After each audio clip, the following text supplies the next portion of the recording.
Warpugs, the last time we saw anything from Milo was really, really educational. And it was on the time that the Sahara was basically a savanna. If you have not seen that, I recommend checking that out. Because, to be honest with you, I love, more than anything, learning about things that I didn't know.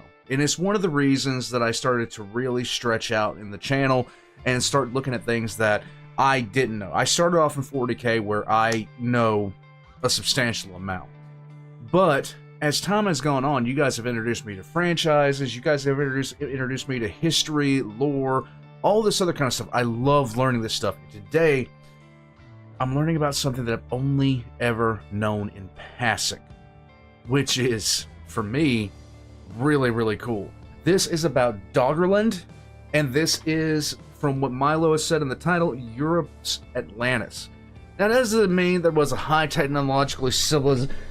It doesn't mean that there was the Jetsons there, guys. It just means it sunk, okay? There's a lot of places that sunk. If you ever want to take a look at a large landmass that sunk under the waves, look at Indonesia. A good, I think 75 to 80% of the landmass that was Indonesia and was above water during the last ice age is no longer above water. But we're going to be checking out this little part. This part of Europe that is now underneath the water. Guys, do me a favor. Check the links in the description down below for all of Milo's links. We're going to get into this. It's time to learn something, Warpugs. I am all the ready for it. Milo, please, good sir, with your red bandana, take it away. And guys, I checked something in the description. He is giving a talk at the University of Maine. I'm going to be putting the little bit of that I can find in the description down below. If you live in Maine and want to go check him out, check the links in the description, guys. Again. Oh my god. Hello. Here we are again. Yay. It is a chilly September morning in the year 1931, and a cold ocean. Isn't it amazing how he went from looking like a hobo talking in the middle of a busted up warehouse to now this looks absolutely awesome behind him? See, this is the background here. This is why you need a redneck friend, because they know how to polish all that wood. I think I'd be good for him. Spray breaks over the bow of the trawler Kalinda. The Kalinda and her crew are conducting a routine fishing trip in the North Sea, the body of water between the British Isles and mainland Europe. As the morning drags on, net after net is hauled up from the murky depths. The catch is stowed and the nets cast back overboard. But midway through the trip, the sailors pause to clean the nets. Like all trawlers operating in the North Sea, the Kalinda had to deal with its nets becoming entangled in large chunks of peat. And so the sailors set about detangling these chunks and casting them back overboard. Okay. One sailor by the name of Pilgrim Lockwood grabbed hold of a particularly large That's a sailor's name if I ever heard one. piece. As he did, it broke apart in his hands, revealing something hard within. As he cleaned this strange object off on his coveralls, he stopped dead. In shock, he called for the rest of the crew to see his discovery. A murmur spread through the gathering crowd as they got their first glimpse of the object in his hands. The meticulously carved point of an ancient bone harpoon. The crew was likely giddy with excitement as they passed the discovery around, but what none of them could have known is the massive implications of what they had just discovered. That below their tiny boat, floating alone in an open sea, was the vast remains of an ancient, drowned world. Howdy friends, my name is Milo Rossi, and today it is my great pleasure to take you on a field trip back in time, where we will explore the rise and eventual cataclysmic fall of the infamous Doggerland. This is going to be intensely cool. Let's go.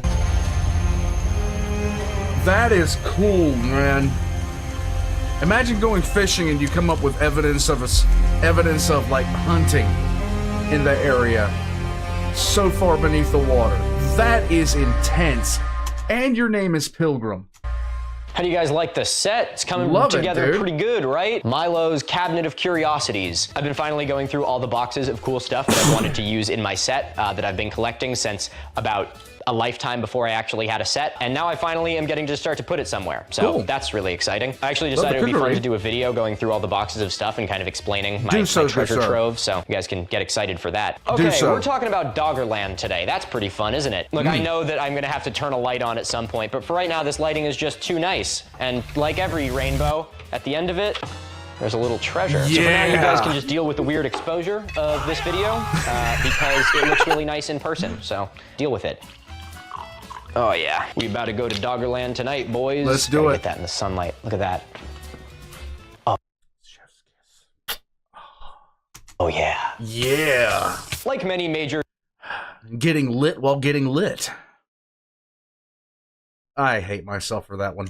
Discoveries in archaeology and natural history, the locals were familiar with it for far longer than science had been, and Doggerland was no different. Those who lived on the shores of the North Sea were all too familiar with the putrid black stumps that would appear at low tide. In fact, they were so familiar with them that they actually referred to this phenomenon as Noah's Wood, a reference to the mythical deluge in the Bible, which the locals used to explain the stumps underwater. Why are you singing little songs to me, little baby man? Okay, wow, that's ambitious. But in 1913, a geologist by the name of Clement Reed became one of the first scientists to actually look into the phenomenon of Noah's Wood. His book, called Submerged Forests, became one of the very first actual scientific publications theorizing that there was a sunken land mass in the North Sea. In the book, he notes that the stumps extend far out below the low tide line, and he infers from this that at one time these must have been immense forests, and that these forests must have extended far out into what is now an ocean. Now, he backs up this claim by looking at some other discoveries by the local coastal people. The local fishermen were all too familiar with finding washed up animal bones on the shores and having their hooks and lines ensnared in chunks of peat far out into the ocean. You know, I'm looking at my camera over there and I feel like this part is just, it's a little bit too hot. Does that mean I actually have to turn an artificial light on? God damn it. Wow, look at that. Look at that terrible light. I'd like to thank God for lighting this video. Clement notes that some of the bones found along the coast belong to extinct animals, and that chunks of peat weren't just collected out to the low tide line, but far out to sea. The locals even had a name for these, referring to the chunks of peat dredged from the seafloor as moor logs. But perhaps one of the biggest connections that Clements makes is to something called the Dogger Bank. It's an area of the North Sea about 60 miles from the nearest land, but it has a depth of only about 60 feet. This seemingly random area of shallow water was very well known by all of the local fishermen. So with all of the pieces that Clement was collecting, he created this, the first ever geologic map roughly outlining what would go on to become known as Doggerland. Knowing what we know today, it is really amazing looking at this map, because in 1913, with almost no technology to actually map the seafloor, Clement managed to put together a really good map of what Doggerland would have been like. Gotta love scientists, man. They find a way. Clement concludes. And the thing about it is, too, it's actually impressive when you look at people that are using the scientific method, even when they don't have all the idea, like all the, clues, and even when they don't have all the evidence that they really need to have, they start to come up with a rudimentary picture. It's almost like bringing a picture into focus when you think about it at the end of the day. Because you start off with a blurry outline, and you're basically making educated guesses at that point. And the more and more things tighten up, the more and more that you're able to see the picture, the more and more things come into focus. The same thing with the continental drift theory, which led directly into plate tectonics. They didn't know exactly how it worked. They didn't have the established, science and the ability, because the technology simply wasn't there in some cases for them to be able to come to any definitive conclusions.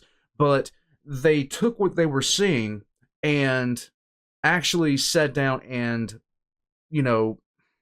did everything they could to iron out a theory of why this is the way it is. And if you look at continental drift versus plate tectonics, the only thing that's happened between the two is a refinement of the existing science. And I love science for that. I really, really do.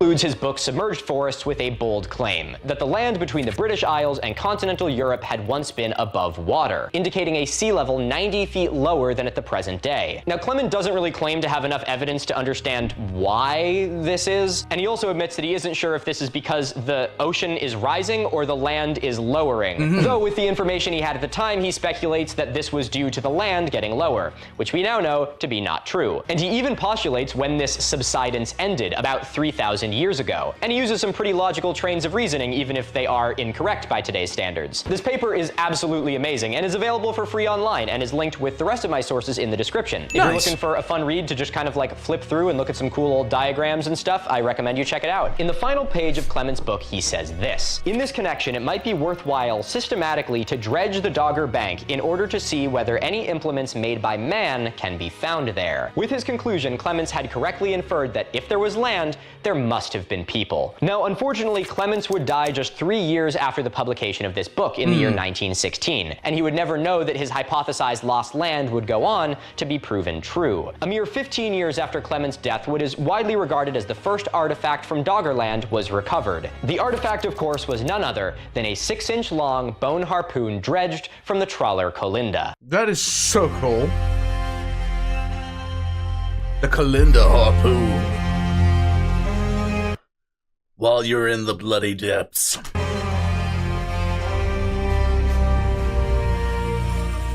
Whoa, Milo, is that the 8th wonder of the world, the Raymond H. Fogler Library? You better believe it is. I wanted to interject real quick to tell you something important. On October 22nd, I am going to be giving a public talk at the University of Maine. Hooray! I'll be discussing pseudoarchaeology, pseudoscience, and— Oh, wait a minute. Am I an absolute idiot?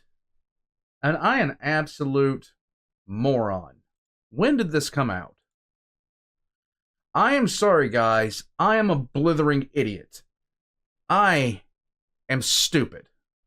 Do not worry about me. Because I can't do basic addition, and I can't see when a video was published, and I can't figure out that he was talking about it's not upcoming. It's not upcoming because I'm slow. Guys, just hit me in the head with something heavy. And the importance of science communication. As you'd imagine about a public talk, this talk will be open to the public. So if you're interested in seeing me give a live presentation, well, you can find information for that in the description of this video. Remember to stay curious, stay inquisitive, and go Black Bears. Hello, Schminky. Come here. Can I bother you? I'd like to bother you. Oh yeah, we bothering the cat tonight, boys. The harpoon barb The cat was looking at the liquor. that was recovered from the Colinda is widely regarded as the first artifact to actually be discovered in Doggerland. Because the entire thing is underwater, it's kind of hard to recover artifacts from it. Be that as it may, this was a pivotal discovery in driving science to learn more about Doggerland. The fisherman who discovered it brought it to the British Museum. Some could even argue that it is one of the few artifacts that actually rightfully belongs in the British Museum. The Shots fired? Shots fired. archaeologists who analyzed this artifact found that it was not made of bone, but the antler of a red deer. And they initially dated the artifact to the Mesolithic period, about 5 to 15,000 years ago. Now, the archaeologists were really confused by this discovery. After all, this harpoon had been found about 50 miles off the Norfolk coast at a depth of, what was it? 120 feet. Okay, you can go back, Schminky. I just wanted to hold you for a minute. You're very sweet.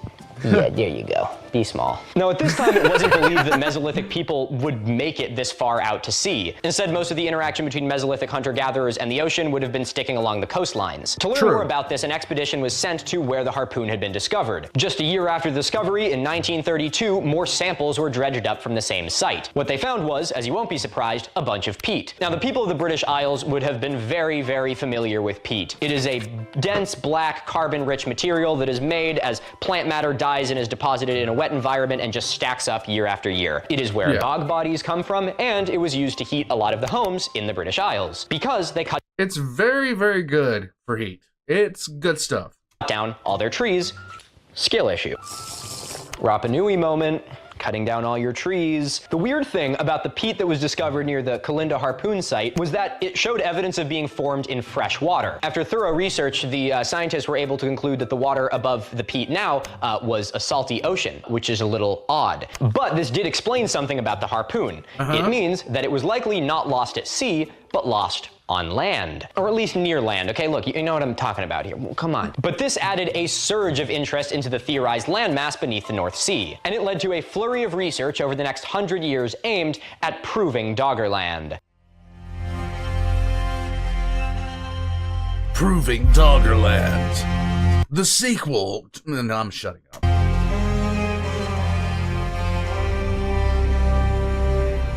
As technology slowly but surely progressed, Doggerland changed from a wild piece of speculation to a well-supported scientific theory. Much of both the early evidence and modern evidence for Doggerland is discovered by beachcombers. People walking along the coast of the North Sea have been recovering artifacts there for years. This is actually how the first ichthyosaur was found too. There was a little girl, and she found the skeleton of an ichthyosaur sticking out of the side of a cliff, and she was, I can't remember exactly what she was doing there, but yeah, there's so many important discoveries are made just by regular people out and about doing stuff in the wilderness, just out, like outdoorsmen, construction crews, like. In LA, there's an actual group that goes out that is there just in case they when building stuff, they just stagger across some sort of find. It's actually really cool. They have found projectile points made of bone, antler, and flint, some of which we now even speculate to have been made by our European cousins, the Neanderthals. Should I say some of our European cousins, the Neanderthals? There you See, go. It's all in the hand gestures, man. I told you, I'm bilingual, I speak Italian. As well as finding bones of now extinct animals like species of wild horses, saber-toothed tigers, and even woolly mammoths. And, a little freakily, bones of ancient people. This area remained under-researched by geologists and archaeologists for quite a while. Okay. For both fields, it was really hard to access. Geologists didn't really deem it old enough to be something worth their while, and for archaeologists, the context was so destroyed that they thought their efforts would be best spent elsewhere. So it wouldn't be until 2010 that some of the largest efforts in actually understanding Doggerland would have been undertaken. A large piece of this research was done by an archaeologist by the name of Vincent Gaffney. He wanted to create a map of Doggerland, but short of him surveying the entire North Sea by himself, he decided to take a little bit more of a strategic route. He worked with oil, natural gas, and wind companies who had already surveyed the ocean floor and used their data. And with the addition of sediment cores gathered in 2019, Gaffney and his team were able to prove that Doggerland had, in fact, been above water. Nice. From all of this data he had gathered, Gaffney was able to complete what his predecessor Clement had started more than 100 years before, completing one of the first real maps of Doggerland. And from here, archaeologists were able to have the first concrete look at what Doggerland was. What Doggerland was.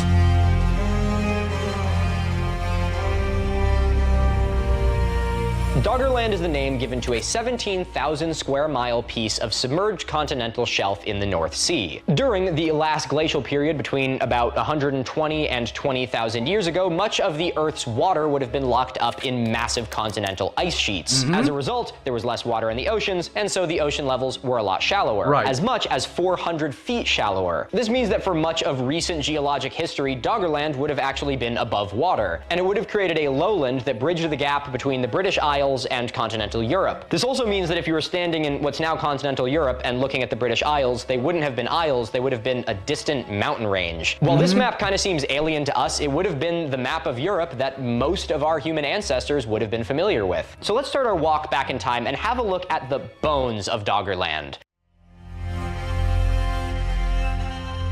The bones of Doggerland.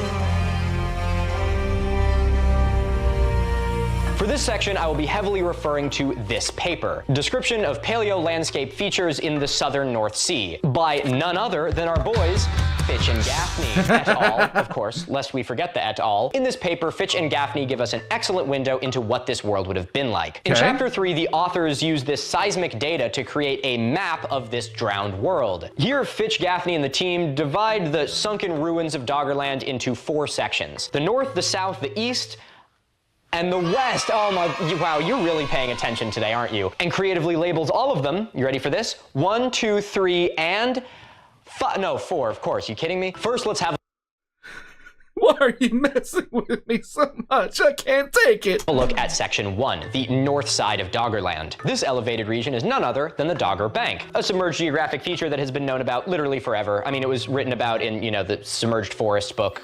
People know about it. Wow, I wrote that so much nicer in my script. There A you feature go. identified by Clement back in 1913. You could look at Dogger Bank as sort of the northern coast of Doggerland, and the Dogger Bank would actually have been above sea level for a lot longer than most of Doggerland. Eventually, as we will see, even becoming an island. By looking at the topography, we can see the remains of ancient stream beds, drainage systems flowing northwest off of the submerged highlands and out into the sea. That's so and in cool. the south, a much bigger drainage system flowing southwest. Geologic evidence actually suggests that many of the rivers in Doggerland were flowing in the paths of ancient meltwater rivers that were revealed from the ice sheet as it receded 20,000 years ago. Now let's have a look at section 2, the east side of Doggerland. This one is a little bit more boring. It's pretty much just a big sloping plain. Yay. But you'll notice a large feature to the north, a massive depression called the Elbe Paleo Valley. This is actually a continuation of the modern Elbe River, and the colossal size of this channel suggests that at the time it had a massive flow. This channel would have also added more than 400 kilometers to the Elbe River, making it longer than the modern day Rhine. And this brings up something that's really important. Many of the rivers that flowed through Doggerland are the continuation of rivers that still exist today. Fun part, Milo getting to pronounce the names of rivers in Europe and not looking up any of them first. This one is for all my European viewers.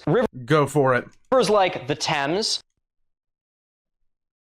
Thames, the Ouse, Booze, the Weser,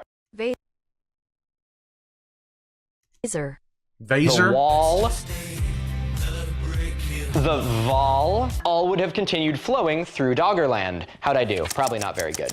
I don't know. Someone give me a scorecard. Well, obviously rivers with headwaters that originated in Doggerland are now submerged. Because Doggerland was a lowland, many modern rivers would have continued flowing through it, which is kind of cool, I think. Now let's have a look at section 3, the west side. This section hugs the coast of England.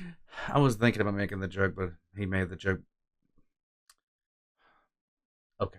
And its most notable feature is a large depression known as the Outer Silver Pit. Why is it? I should have looked up why it's called that. I have no idea why it's called that. That would have been an interesting thing to add in the video. This video could have used another 20 minutes of me talking about random shit. The Outer Silver Pit can be 80 meters deeper than the surrounding water. And one of the theories for what this feature is the remains of a paleo lake, uncreatively called the Outer Silver Pit Lake. It would have caught the drainage from the British Isles to the west. Science sucks at naming stuff sometimes. I mean, they literally named the massive lake in the center of Africa that is now Lake Chad. The small version is Lake Chad, but they named it Mega Chad.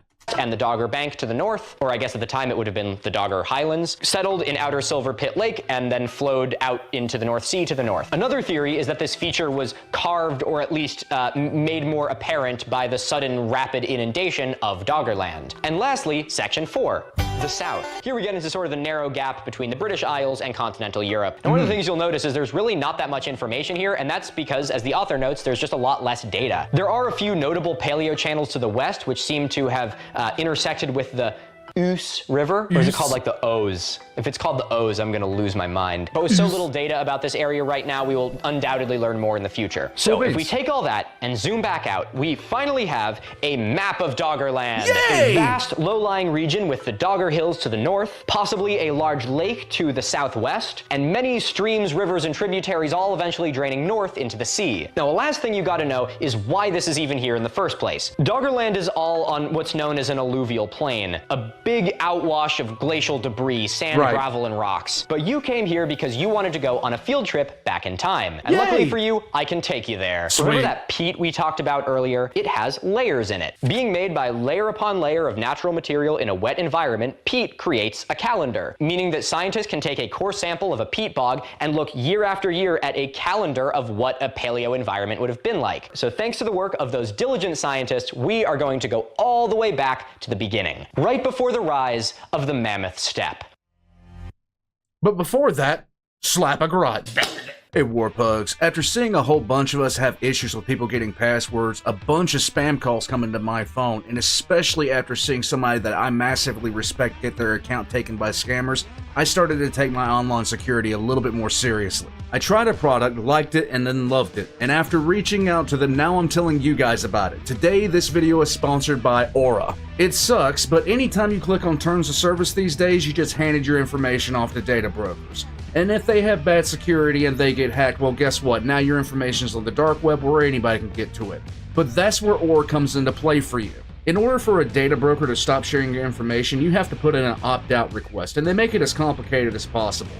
Aura handles all of that. I was on 40 databases, now I'm on none. On top of that, because of Aura, now I have access to a VPN with over 100 locations, a password manager which I make insane use out of. I also get credit monitoring as well as dark web monitoring just in case something has already got out and I'm made aware of it fast. If you want, they can even monitor your credit cards and your bank information just to make sure nobody's doing anything shady. I get all this for $12 a month and I'm on the month-to-month plan, and it's all backed up by $1 million worth of insurance. Depending on the plan that you want, you can get what I got, or you can get it a lot more.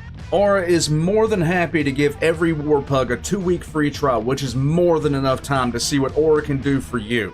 Use my link in the description or go to aura.com/oldmanreacts. Give it a try. It helps me, and it helps you.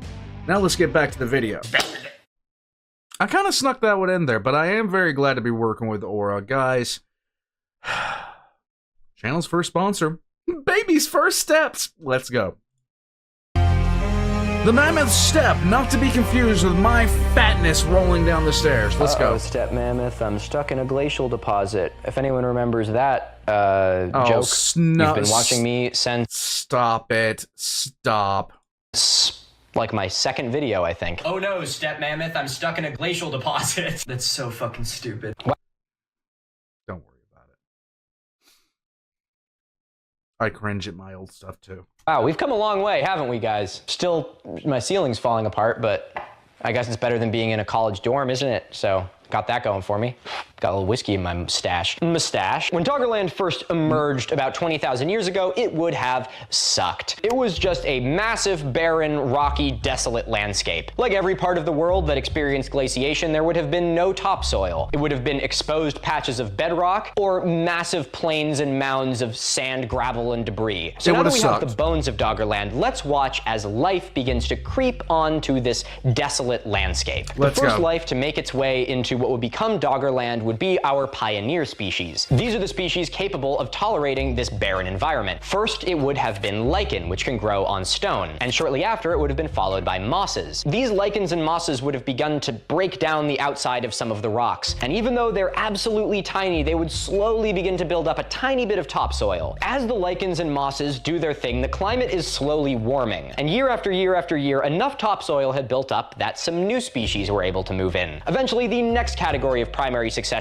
took place, and the lichens and mosses were joined by grasses and small perennial plants. And it's so interesting to see this actually happen. You can see this happen at, like, if you do any kind of looking into the eruption of Mount St. Helens, what they noticed was nature recovered a lot more quickly than they thought it would have initially.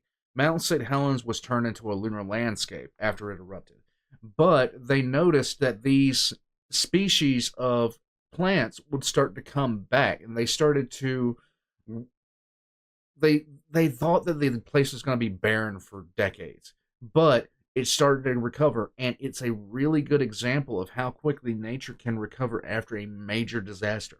As the climate continued to warm and the grasses did better and better, this marked an important transition, where Doggerland began to transform from a barren, desolate wasteland into the infamous Mammoth Steppe. The large, somewhat arid grassland that we refer to as the Mammoth Steppe would have been the largest biome on the planet at the end of the last ice age, or the end of the last glacial period. God, I know someone's gonna check me on it. Today, only a tiny fragment of the Mammoth Steppe still exists. Now, something I think is really interesting is why the Mammoth Steppe no longer exists. There's a couple reasons for this, one of which being that the megafauna is all gone. The megafauna that once grazed on the Mammoth Steppe would have kept the growth of trees to a minimum because it would eat them before they got big, and so it would pretty much just constantly stay as a grassland. But since we killed off all the megafauna, we don't have to worry about that anymore. But there is actually a much larger environmental reason why the Mammoth Steppe literally can't exist anymore. First, let's look at the difference between the Mammoth Steppe and a modern tundra. Our modern tundra is made up of mosses, lichens, and woody shrubs, all kind of early to middle of the road pioneer species. They are things that typically grow a tiny little bit every year and then have a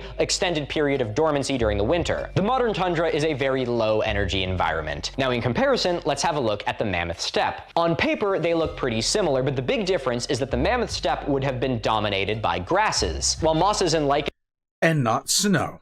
were still present, the mammoth steppe would have looked a lot more similar to a modern grassland than a modern tundra. The secret to understanding why the mammoth steppe no longer exists today is looking at its location on the planet. Have a look at the map of the estimated extent of the mammoth steppe biome. While sources and estimates vary, what is agreed upon is that the extent of the mammoth steppe was absolutely massive. Estimates show this paleo biome extending from the American Midwest all the way through the Bering Land Bridge into mainland China, potentially as far south as the Korean Peninsula, to the northern coast of the Black Sea, northern Italy, and even to the Iberian Peninsula in modern-day Spain. This puts the southernmost extent of the mammoth steppe potentially as far south as latitude 40. Now again, let's compare that to the modern tundra. Think about where the tundra is on the Earth today. It's between about 60 and 75 degrees latitude, the far reaches of Siberia and northern Canada. Now you may actually be starting to see where this is going. The Arctic Circle, the place where there's at least one day out of the year where the sun never rises, starts at latitude 66, meaning that a large portion of the modern tundra biome is in an environment where it will go at least a day out of the year where it receives no sunlight at all. And this is the key to understanding what happened to the mammoth steppe. The majority of the planet that still has the temperature and arid environment to support the mammoth steppe is simply too far north to have enough sunlight to support it. Even though the mammoth steppe was cold, it existed so far south that it received a lot of consistent sunlight. And this allowed for fairly high productivity pioneer species like grasses to grow. Most grasses need a season to propagate, grow, and ultimately go to seed. And in the mammoth steppe, there was enough sunlight in the growing season in order to do this. The modern tundra receives so little sunlight comparatively that it's only capable of producing a very short, intense growing season. And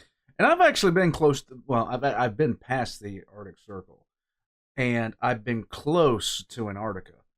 But I've seen both extremes where the sun is up all day, every day. It sucks. I will tell you guys that. Coming outside to a beautiful sunlight at 2 o'clock in the morning really does suck.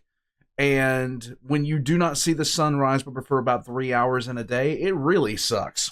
Is incapable of supporting an environment with this high level of productivity. Now, I'm sure there's many factors contributing to the downfall of the mammoth steppe. I think it's something really interesting to think about, because with the mammoth steppe going from one of the largest biomes in the world to barely a few patches across the planet in just a handful of 10, 15,000 years, it makes you think about what was lost. What sorts of species and subspecies of grasses, insects, and rodents once called this place home? After all, grasslands are immensely productive and biodiverse environments. Right. Now, without getting too into the weeds into extinct insects, See what he did there?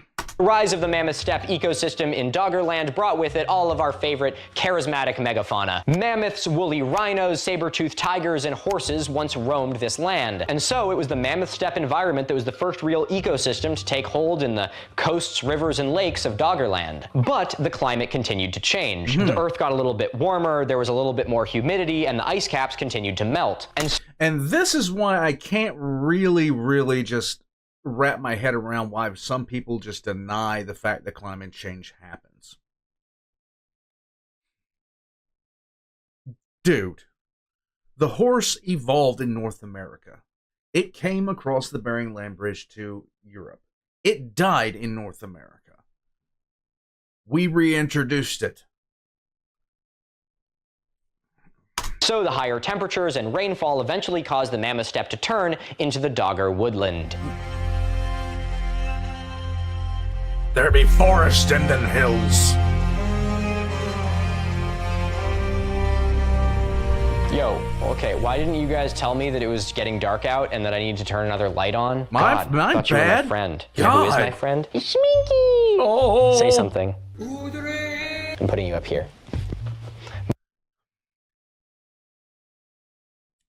At least his cat isn't as disruptive. Well, last time it was really disruptive. It was tap dancing on his keyboard, trying to type out responses to all the Redditors. My prized catch, the fearsome Savannah lion. You're such a swishy little cat. You're like a dust bunny with legs. She's right behind me, isn't she? Yes. Girl, my thermometer, bro. Come on, man. Have some respect. No. Guys, it's that time of the year again. It's 64 degrees in here.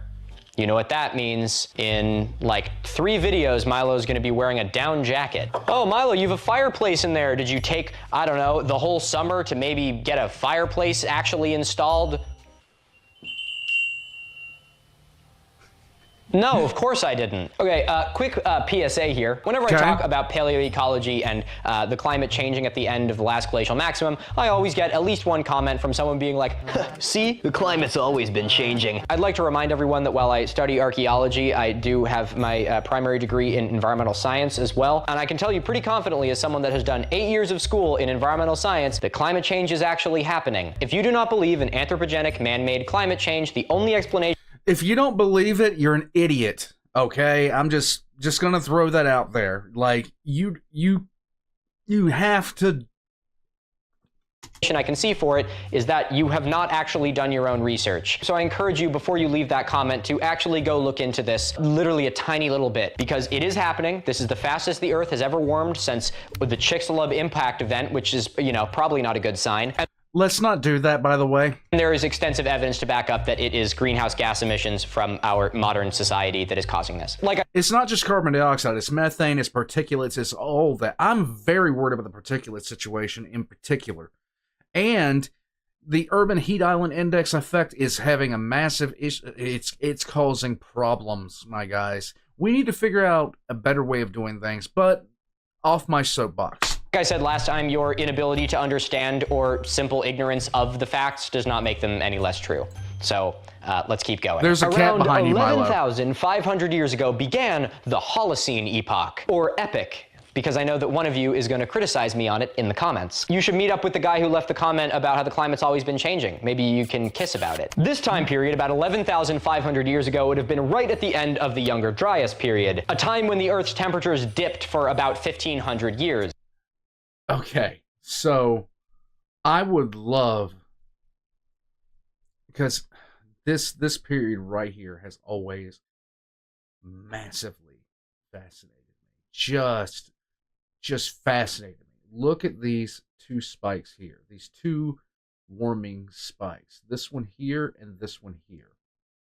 Now this one here is what dragged us out of the last ice age. This is what dragged us out of it. But this one here, what happened that caused these? I would love to know. Whoa, nice job there, Schminky. Yeah, I was going to say that. The period of warming around the beginning of the Holocene epoch was really the true end of the last glacial maximum, and it was also marked by some major sea level rise that established a new coastline in Doggerland. During this period, many of Doggerland's largest rivers, tributaries, lakes, and coastlines would have formed. And with the environment getting wetter, it led to the rise of a lot more, well, wetlands, including evidence of a large wetland to the west of the outer Silver Pit Lake. During the transition into the early Holocene, Doggerland would have had four major environments. The first would have been a shallow marine environment to the north. The seawater that had risen over the glacial plain would have created a shallow sea environment, which would have been cold but would have received enough sunlight to be a pretty productive environment. Another biome that would have arisen is the willow woodland. The genus Salix, or commonly the willow, would have been particularly adept to this environment. It loves really wet, cool places, which is kind of all that Doggerland was at the time. When we think of willows, we typically think of the weeping willow, which is, you know, a large tree, but the willow genus is composed of more than 300 different species, everything ranging from large trees all the way down to small scrub brush. And it's likely that willow shrubs would have been actually some of the first intermediate species to enter Doggerland after the mammoth steppe had begun to recede. Extrapolating this line of reasoning, I think it's safe to say that since the willows kind of got a head start, they did really well in the early days of Doggerland being able to actually grow trees and bushes. The third environment during the transitional Holocene period of Doggerland would have been grassland. I know it's not very exciting, but there still would have been some of it left because there was things grazing there. While the Lord of the Rings will be shot in Doggerland in 17,000. Mammoths would have gone extinct in this region about 10,000 years before. There were still wild horses and other grazing animals that likely kept large growth to a minimum, maintaining large grasslands. And the last of the major environments would have been marshland. As the sea level rose and more rain fell, large flat areas got transformed into wet.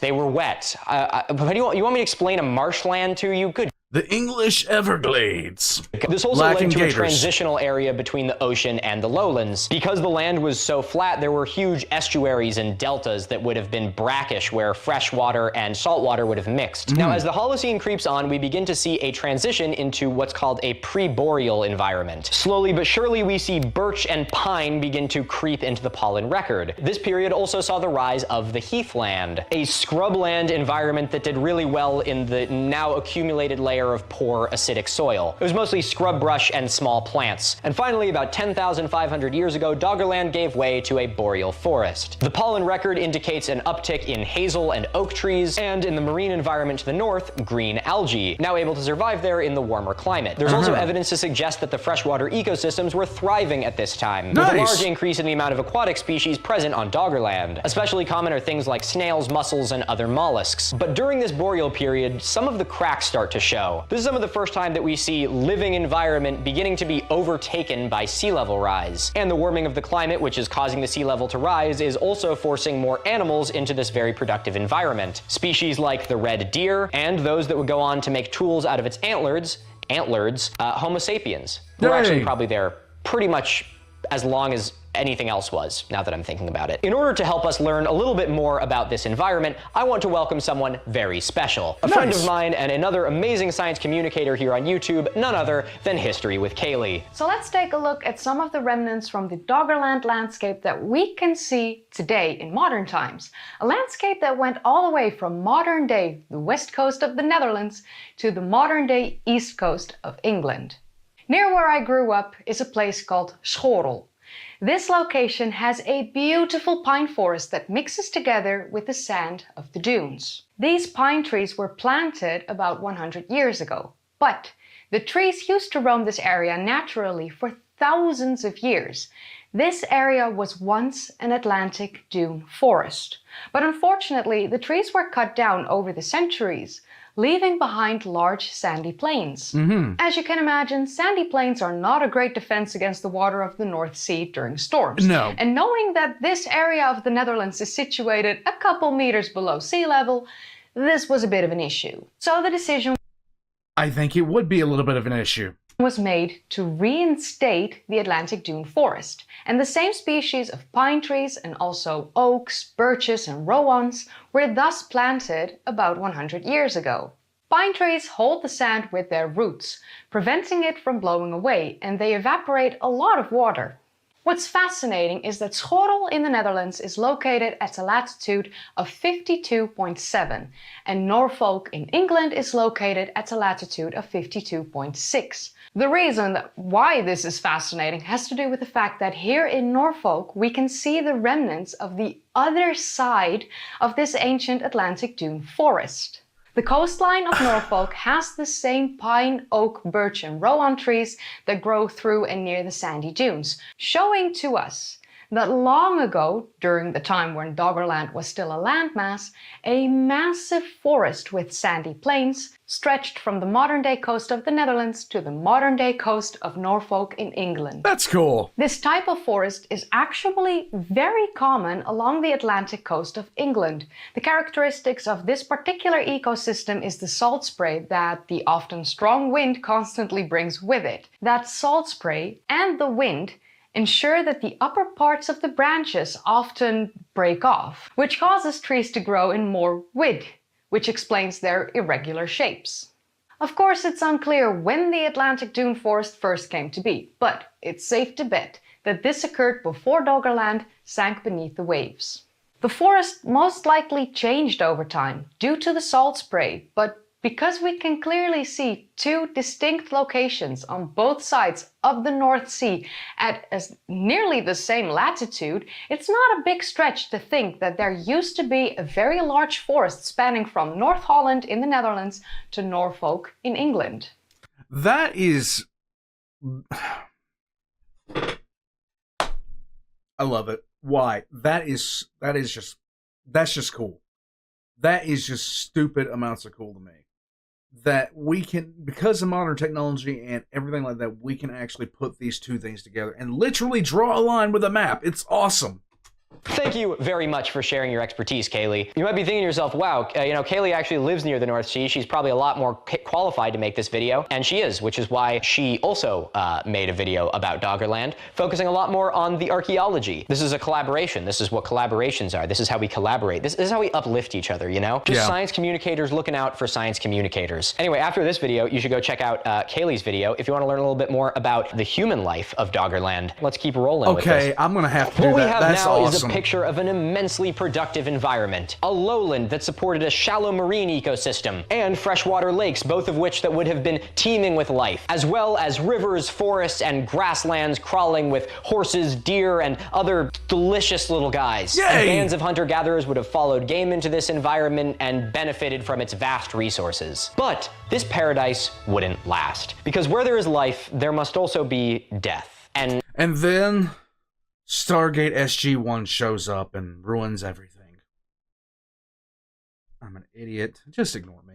I think now it's finally time to talk about the unfortunate final chapter, the death of Doggerland.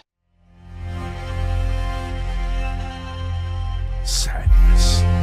Utter sadness, warbugs. We will recover.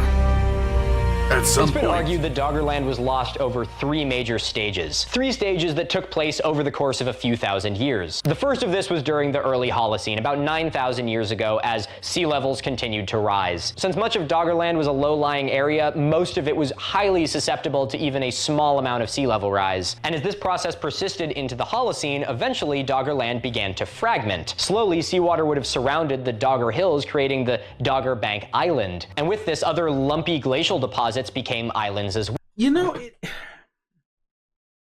seeing maps like this,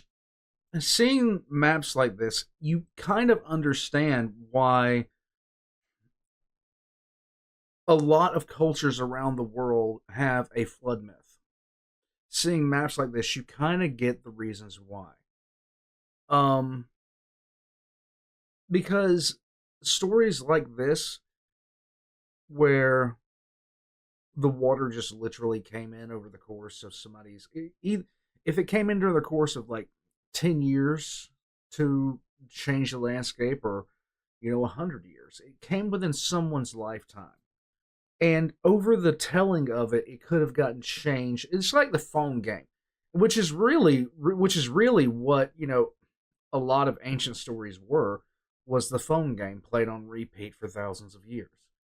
And you there might be something to that stupid thought that some dumb redneck had about a group of basically people that barely, had the language to comprehend what they were seeing over a lifetime, seeing the entire landscape go from, a coastal area to underwater. And then going on to tell their children about it, and who told their children, and on and on and on. Suddenly we have flood myths everywhere, where a giant raging flood came in and one day just, instead of what actually happened. It'd be interesting to see if there's anything... I know I might sound ridiculous saying it. I know I might sound ridiculous, and I hope I'm getting my point across in the right way. But with maps like this, with so much area lost to the sea, it makes me wonder if that's the reason why there's so many cultures that share flood myths. And maybe it's because stories got passed down and changed over the telling, where this kind of myth, not really a myth grounded in some sort of fact, was based. I'm hoping I'm making sense with that. I'm hoping I'm making sense. Let's go. Well, this period would have transformed Doggerland from a vast open plain into an archipelago. At the time of this archipelago, about 8,000 years ago, the sea level had showed no signs of stopping. The large Dogger Bank Island became smaller and smaller, and many of the little islands just sank beneath the waves entirely. To put this into perspective, let me give a little bit of an illustration of how quickly the sea levels rose. Okay. Between 20,000 years ago and 11,500 years ago, the sea level went from 425 feet below its present level to 230 feet below its present level. Editors, do a little bit of math there to show how much of a difference that is. And maybe if you want to even be fancy, a little bit to show how much that is per year. And maybe even how much that is on a human lifetime, to show that. About 1.9 feet. Okay, never mind. I think I'm an idiot. This wasn't fucking Atlantis that just suddenly went underwater all at once, because I know someone's gonna say it. Then from about 11,500 years ago to about 8,000 years ago, the sea level went from 230 feet below present to just 85 feet below present. As the sea level rose, more and more of Doggerland was submerged, eventually leaving it with just the Dogger Highlands Island, and the Yeah, so what I was saying didn't make my... What I was thinking earlier wouldn't be the case here. Would not be the case here, because the land would have changed so little over the years that only a person that would have been around for a very long time, or had... It might have changed noticeably in some places, but for the most part, it still would have been there. So never mind what I said earlier. I had a much different thought. Productive marshy low-lying lands of the British Isles and continental Europe. But that's no fun. We want floods. I want Atlantis. Okay, now we finally get to talk about the flashy things that destroy Doggerland that, you know, make really fun Netflix mockumentary series. Did you see my eye twitch there? I swear to God, I felt it twitch. It's season 2. It's coming, isn't it?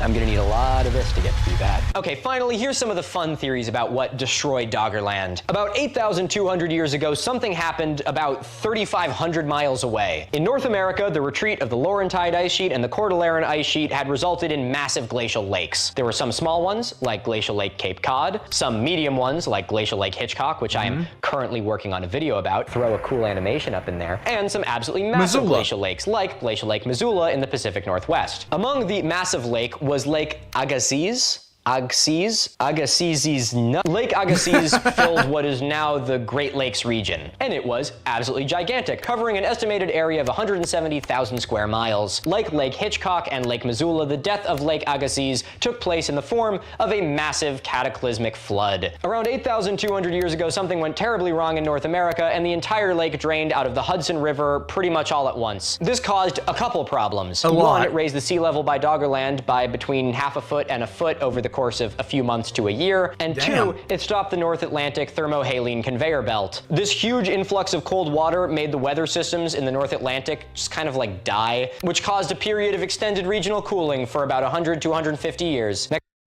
This is what some scientists, and I say some scientists because I know I've heard this theory before, but and it's the basis of 2012. It's the basis of 2012, not 2012, the day after tomorrow. If something happens to the North Atlantic current, then we're in for a bad time. And yes, we would be in for a bad time. Next time you think that the environment isn't important, remember that it is literally the only thing that has dictated every single chapter of Earth's history. So that's pretty bad. But the final controversial event, which some believe to have led to the death of Doggerland, is a giant tsunami.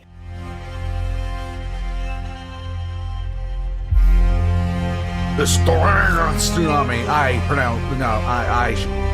Throw me in jail. If I were to give a concrete description of what happened to Doggerland, I would say Doggerland's destruction was due to sea level rise. Sea level rise that took place in an immensely fast pace in geologic time, but was almost imperceptible on a human lifespan. But there are some scientists who suggest that the final nail in the coffin for Doggerland was a massive tsunami. Around 8,200 years ago, the same time that all that horrible stuff was happening in North America, an enormous submarine landslide took place off of Norway's west coast. It is estimated that between 600 and 800 cubic miles of sediment broke free from the continental shelf, resulting in one of the largest underwater landslides that we have any evidence of. This massive force caused a huge displacement underwater, which resulted in a tsunami. Now, since the landslide was going west, most of the tsunami probably kind of went out to the open ocean, but there is evidence of the impact of this tsunami all across the coast of the North Sea. In Scotland, there are deposits associated with this tsunami that indicate it could have had a height of between 10 and 17 feet. And evidence in Denmark suggests that it was impacted as well, even though it wasn't directly in the tsunami's path. Which means that even if it wasn't the brunt of it, some portion of this massive tsunami was headed straight for whatever was left of Doggerland. Even if Doggerland didn't bear the full brunt of this force, the devastation would have been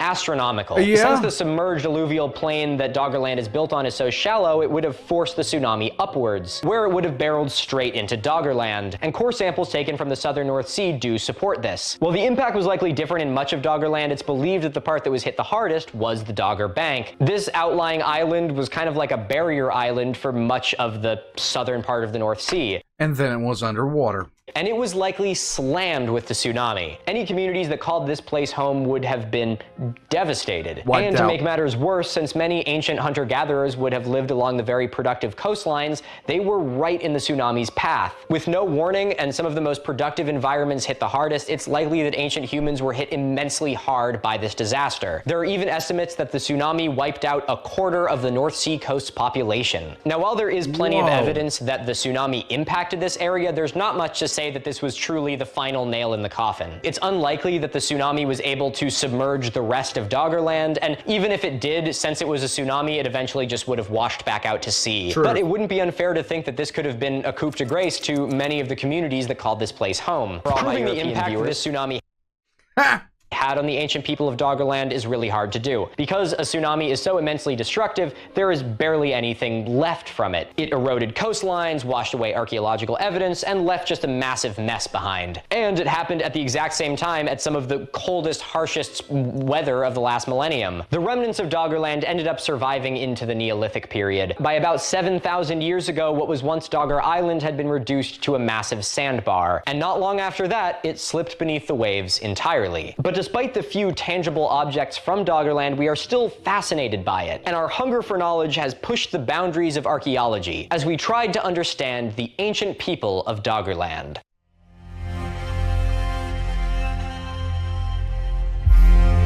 The ancient people of Doggerland. They drove around flying cars and worked at spacely sprockets. No, they didn't. The field of archaeology is kind of like being a crime scene investigator. You're trying to piece together a story from fragmentary evidence. While most archaeological sites pose some sort of challenge, Doggerland is an entirely different beast. The inundation of Doggerland, from sea level rise to tsunamis, have meant that the context of the archaeological sites there have been completely destroyed. As I talk about a lot on this channel, context is the understanding of where an artifact is from. Right. Having a projectile point in a box is really not worth all that much. Instead, you want to know the environment that it was found in. Was it in a riverbed? Was it in a peat bog? And was there anything else near it? Random chance discovery along the seashore, or a needle in a haystack dredged up from the ocean, it's really hard to learn about the people that once lived there. But archaeologists can be incredibly resourceful, and just because the odds are not in our favor does not mean that we're not going to learn something about it. One of the best examples of this needle in a haystack is from, once again, our boy Gaffney. In an estuary site known as the Southern River off the coast of Norfolk, Gaffney and his team took one of their core samples. Okay. And as luck would have it, this core sample happened to contain a fragment of a hammerstone, the remains of a Mesolithic tool that had been lost at the bottom of the ocean for thousands of years. Cool. While this isn't the most flashy discovery, it was a revolutionary find, not only telling us more about Doggerland itself, but also being the first artifact in the world successfully recovered from a deep sea environment. Nice. Despite their rarity, artifacts, not unlike me, turn up. I don't think I can say turn up while doing any of this. I need a natty light. And as fragmentary as they are, they do give us a tantalizing glimpse into what life would have been like in Doggerland. Okay. If you want to learn a little bit more about the life of ancient humans in Doggerland, I really recommend you check out History with Kaylee's video. The link to that is in the description. We did these videos. I'm gonna have to send her a message to see if she's all right with that. Like, I'm gonna have to. Because this is cool. Like, this is absolutely cool. Sort of as a collaboration, where she focused on the human side of things and I focused on the natural side of things. I guess humans are natural, but you know what? I'm gonna view the world with a human-centric lens because I don't give a damn. Well, folks, I'd like to thank you all very much for watching. If you enjoyed this video, I would be very appreciative if you could give some type of interaction. I make all of my educational content on YouTube for free, and engaging with the video helps them do better and allows you to continue watching them for free. Like I always say, consider it like tipping the bellhop, except instead of actually tipping, it's literally completely free and there is no reason not to. So, do it. Well, this has been a fun one, hasn't it? It got awfully dark in here. Sun sets now at like 3 p.m. Well, guys, I think that's gonna do it. I would like to give an extra special thank you to my patrons on Patreon. Patrons get early ad-free access to all of my videos. Not only that, but all of your names are gonna be in the credits of this video as a small token of my appreciation. If you'd like to become a patron and support what I do here directly, the link to that's in the description, right down there. And lastly, I'd like to give a big thank you to all of my returning viewers. I feel like the latter half of this summer has been really successful, and it's been amazing to actually get some great videos out that I'm really proud of and see people absolutely love them. And I feel like I'm really starting to hit a stride here, which is pretty awesome. And I mean, Yeah, I hit a stride at 1.2 and then I died. I died in a fire. Green screen, I'm looking at you. I need to return to you. I need to return to you. With a set like this, I mean, Jesus, I kind of got to take it seriously, you know? Anyway, No, you ladies don't. and gentlemen, I'd like to thank you all very much for watching this video. My name is Milo Rossi. Remember to stay curious, stay inquisitive, and most importantly, remember to be like a willow. Cool and wet. Bottoms up. Salud. Oh, shit. Ugh. Schminky, do you want to be in the credit sequence? Schminky doesn't want to be in the credit sequence, but she's going to. Oh, she's a circle. Aww. Do you know how wee you are? Look, she's one of the floppy ones. She just kind of does this. Whoa. She's doing sit-ups. I'm gonna have the first domestic cat to have abs. Yeah, you're just like Dad. Fucking jacked. A little man, you're a little man, a baby little man, little tiny man. If I do this, you'll think I'm your mom. You know, you really gotta be cleaning your room. Oh my God, what is this in your garbage? Was this weed? You know, you're never gonna get a job. I'm kidding, you'll get a job. I just don't know what. If anyone has any job postings that have the only requirements being small and fluffy little guy, well, I got one for Small you. bean. It's about time she starts paying her fucking rent. Thanks for watching, everybody. Oh.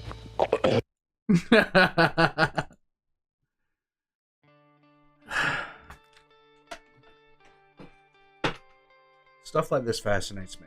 It always has fascinated me, just from a practical standpoint. I'm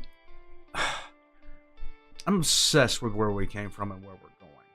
I love that kind of stuff.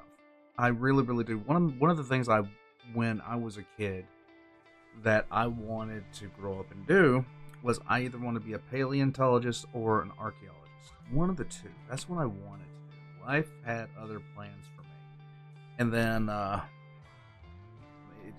it is what it is, more bugs. I mean, it really is what it is. But it's something I've always been fascinated by.